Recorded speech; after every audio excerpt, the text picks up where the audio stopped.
Tony, I have a question. I was going to see if you could talk about in your new book, Project Starmaker, if you could talk about the consciousness transfer that that the dark agendas are currently using. And I figured Dr. Brown could probably relate to that because he knows psi, so he knows a lot about consciousness. So I was wondering if we could talk about that a little bit.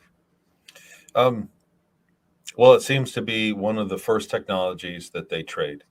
So when a species like us gets into space, inevitably you meet an advanced civilization, and the first question is there anything we can trade you for some technology? And it seems to be the very first thing that they give is the 20 and back, the life extension technology through moving consciousness. And they had they had rules for it, and they had a specific technology. What is that called? Like a specific arm of science devoted to that. And that was one of the first things. So it seems to be a very rudimentary, among the stars, it's a rudimentary science. So for them, it's something that's established the same way that we have dentistry. It was like that. So they have their own branch of science, their own set of rules, and their own regulations around it. Is what I remember from the program that I was, from the rules that they had to follow. Like we had to be back exactly in 20 years. They had a very strict set of rules around it. So and then when you look at my second book in Starmaker, how I was basically sold. It wasn't me that was sold, it was my consciousness. And in order to bypass, like a daisy chained out and got more diluted as it went on. So the end around was they put us in an adolescent body. We were in a kind of a watered down adolescent body that was never going to grow to an adult body, and so it required less of our mind to operate, to run it. It seems like that was what. And again, you experience me. I always say it like this: when you go into a hospital and you get a surgery, you have no idea what they did to you, right? So the experience. Yeah. Like I wake up and I'm a little sore on the side and got to get over it, but that's kind of my perspective. I don't really know what they did to me. I don't know how it worked, and there's a lot I don't know. But I'm piecing it together, and it seems like that was the case. My original consciousness was halved into two that occupied the same timeline, and then that one was halved again for a short time, and that was Project Starmaker, like that section of that. Can you remember when they actually did the soul fracturing procedure? Because I have a memory from the White Sands underground facility where they put me into something that kind of looked like an MRI machine, but it was different. A lot different, actually, because you laid in a chamber that was outside the actual machine. It looked like an MRI. It was an extension of it. And you laid on a table, and this thing came over top of you and sealed, and it filled up full of light. Do you remember anything like that? You know what? I remember that exactly on the way back. So that was the return, and it felt like I got incinerated. I felt like it was painful, and that was when they put me back. The original procedure, the first time, they tested me for dominant eye. They gave me exercise, like they wanted to check what was my dominant eye, and they put a needle. There was a gold needle that came down and shot in my. I saw stars the same way. I hope you guys don't know what I'm talking about, but if you get punched really hard and you see stars, it was that experience. It was like I got punched. And I saw stars, and that was it. I lost consciousness, and I woke up in Inyokern. And my first thought, I woke up in my new body. And in Starmaker, the time that they did that, they actually had something that went in here, and they had something behind my head that. So there was a different technology, and it was a table that leaned back only halfway. It was like I was kind of half standing up, and there was a different technology for that. So they accessed, but that was a needle as well. On the return, I think I described it in the book too. It felt like golf ball sized balls of paint that filled up, and there was a chamber of light, like you said. It lit up, like a purplish light lit up around me, and that's when I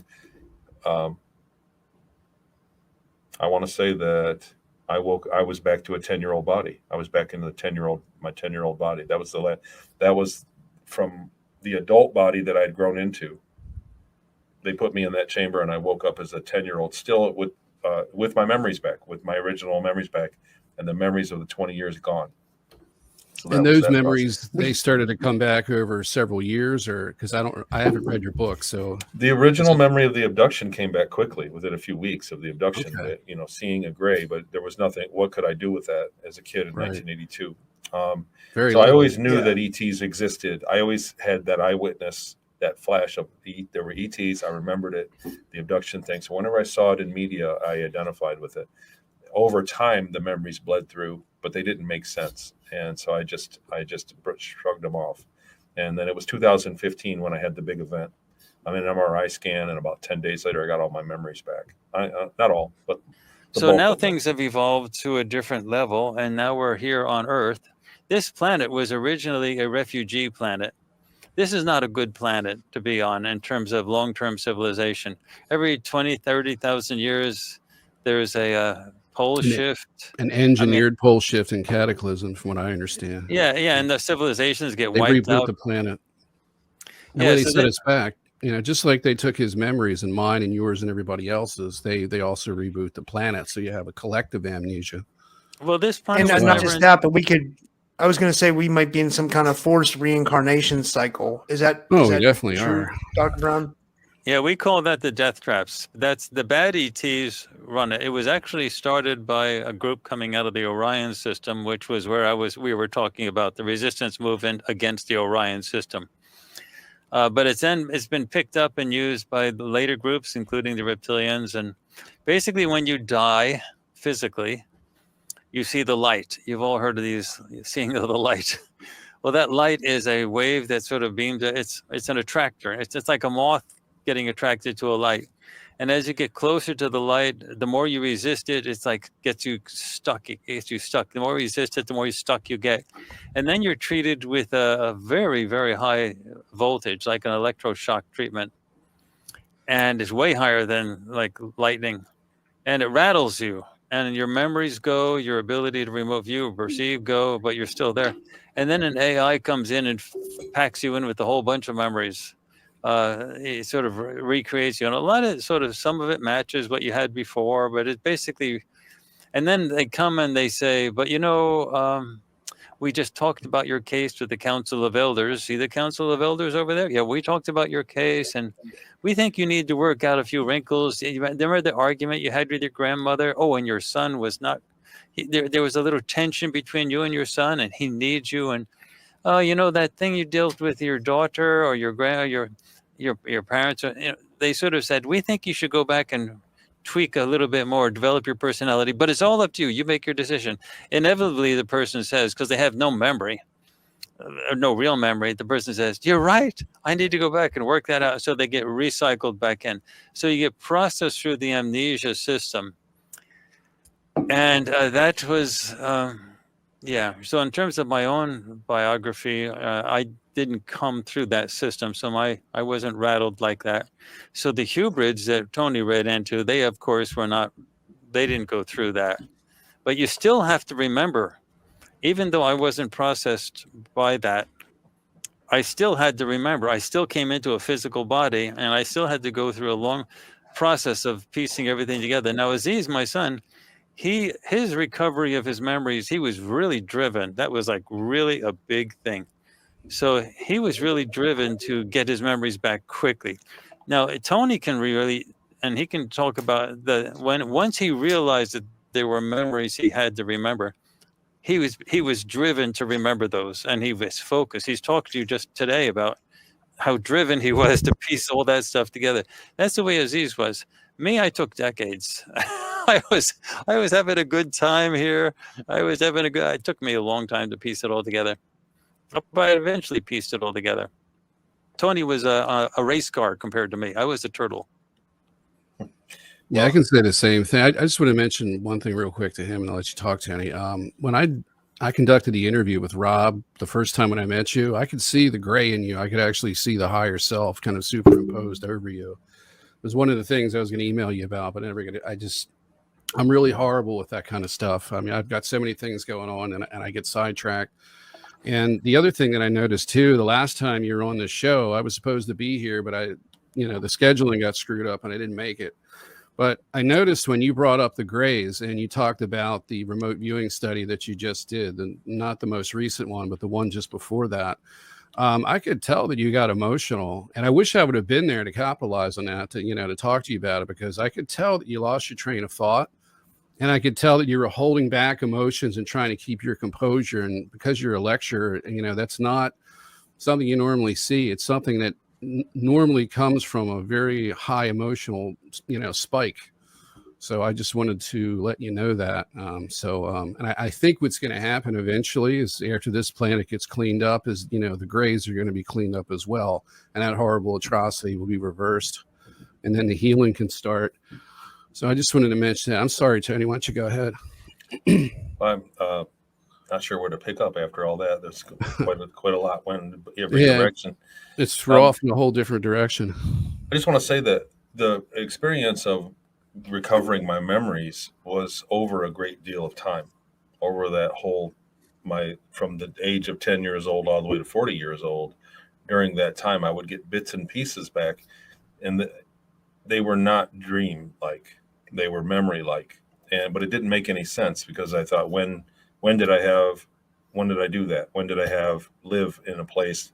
Because in the memory, as I remembered it, the places that I was standing were old to me. They were very familiar. So there was this sensation of, at my workstation, having worked there for years, in the experience of it, just like being in your house. Right. And so I always thought to myself, when did that happen? And I was kind of put a conscious wall against it. Like, that doesn't make any sense. That's not possible for that to have been.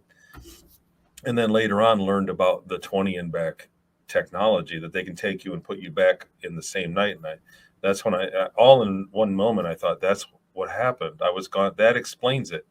My reason for not remembering, for fighting the memories for coming back, all for years, for decades, the one reason was taken away. And I thought, that's what happened. And then once I can entertain the memories, they all came. Like, you have to believe that they're real before more will come. And that's what happened. In my case, it happened in a matter of minutes. As soon as I realized that that's what was going on, the rest of the memories just poured in, big chunks of memories. How are you able to handle the emotional fallout of that? Because usually when I get a memory, it's extremely intense. I start to cry. I start to shake. Right.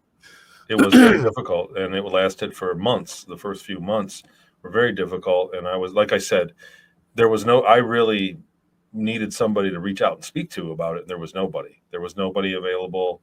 And so I fell in the arms of researchers.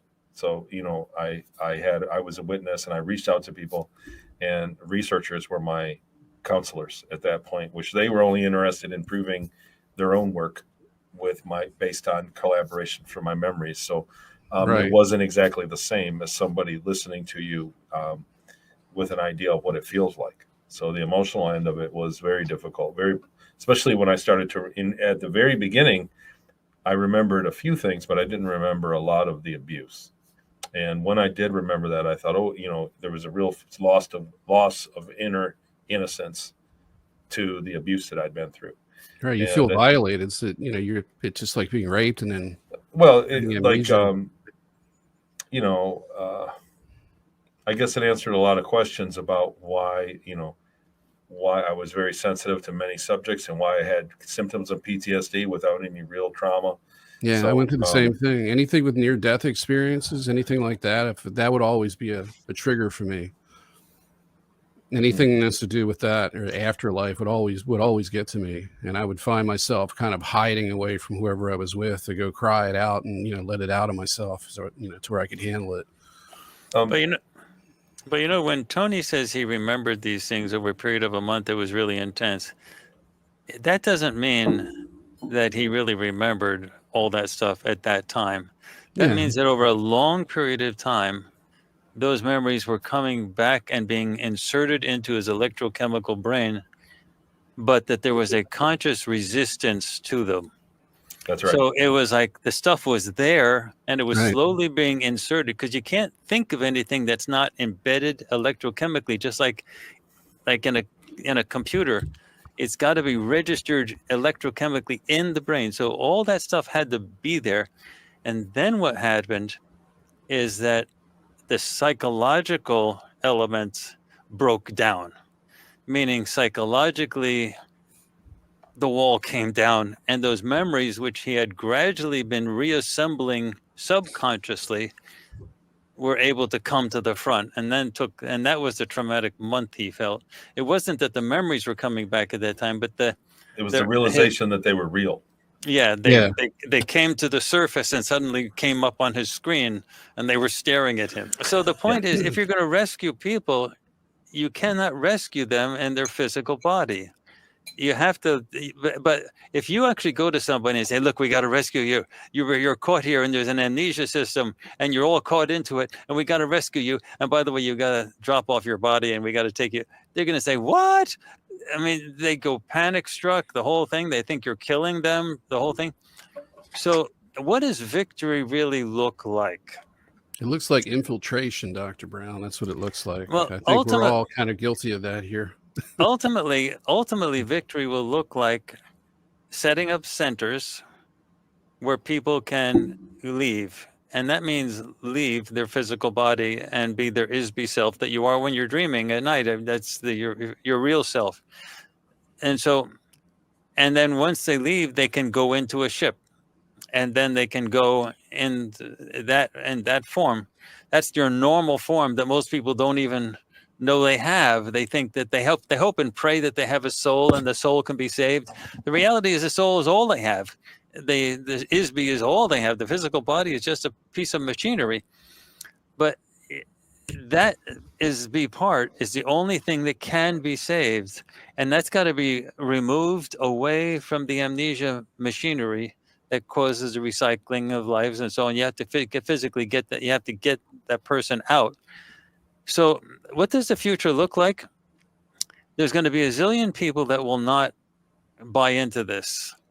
So what the future looks like is a huge disclosure program, a huge disclosure, which is going to be tremendously chaos for all the information about what the bad ETs have been doing, with the ETs, that there are good ETs, a huge disclosure.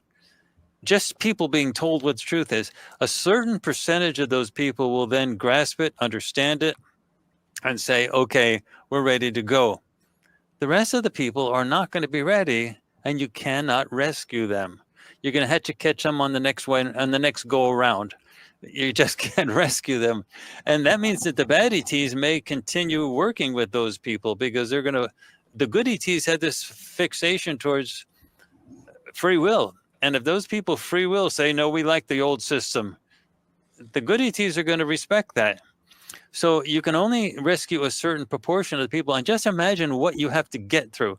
You have to get those people to agree that their physical body is just a machine, that their real self is an ISB, and that's what's going to go into the ship, and that's what's going to go. And when you're an ISB, you look like your normal self. I mean, you can still push buttons and you can still fly in ships, but you have to, there's a whole learning process that's going to have to happen.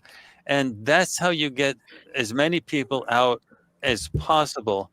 The rest of everybody that stays here is going to have to go, including scientists, they're going to have to burrow down and start investigating how to disassemble the amnesia machinery that happens when people die. It's a long stuff that has a lot of stuff has to happen. But that whole idea that what Tony went through is normal, that whole idea has to be taught to people. So Tony, your experience goes beyond just what happened to you. Literally that type of thing of being taken out of bodies, put into bodies, things like that, that has to become like common sense to everybody, or they literally can't get off of this planet. They can't get out of the prison. So your experience is actually much more wide-ranging in application to a rescue effort than just your experience. It's not just talking about the 20 and back program. Everybody has to be rescued, and it can't happen unless they understand that the mechanics of what you went through.